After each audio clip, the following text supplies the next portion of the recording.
મારા મિત્રો ભીખાભાઈ મળી ગયા. મને કે એ ભૂપતસિંહ તમારા વિડીયો જોયા, બાકી બહુ મજા આવી હો. એવી જ્ઞાનની વાતો તમે હસાવો છો બહુ યાર, હસવાની મજા આવે, જ્ઞાનની વાતો જાણકારી ઘણી મળે.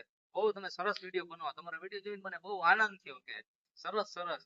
પણ તમે આવા વિડીયો બનાવો છો તો તમને મળે છે શું? મને કે પૈસા પૈસા મળતા હશે મને એવું લાગે છે. કીધું ગાંડા ભાઈ, તમે 42 લાખ રૂપિયાની દુકાન લીધી અને કહો છો 22 લાખ નો માલ નાખવાનો, 12 લાખ નો નાખી દીધો, હજી 10 લાખની સગવડ કરું છું. 12 મહિનાથી દુકાન કરી છે, ધંધો કર્યો, ધંધો હાલતો નથી. અને શું કરું, મંદીનો માહોલ છે, ચારે બાજુ પૈસા મળતા નથી, આનું મૂંઝાણું છું. ધંધો કરીને કરું છું, પગાર જેટલાય નીકળતા નથી. 12 મહિનાથી બેઠો છું. તમે કેવા વડા, પછી આટલો ધંધો કરીને આટલો રોકાણ કરીને તમને વળતર નથી મળતું, તો આ મારો વગર પૈસાનો વગર રોકાણનો માત્ર જીવનની મારા દિવસની 2 કલાક ફાળવું છું. 2 કલાકના વિડીયો બનાવું છું. 2 કલાકના વિડીયોમાં મારા મિત્રોને જ્ઞાન સાથે ગમ્મત અને સંસ્કાર ભરી વાતો કરું છું, અને હું આનંદ કરું છું અને આનંદ કરાવું છું. મારા મિત્રોના દિલમાં લાગણી વાવું છું અને મારા મિત્રોનો પ્રેમ મેળવું છું.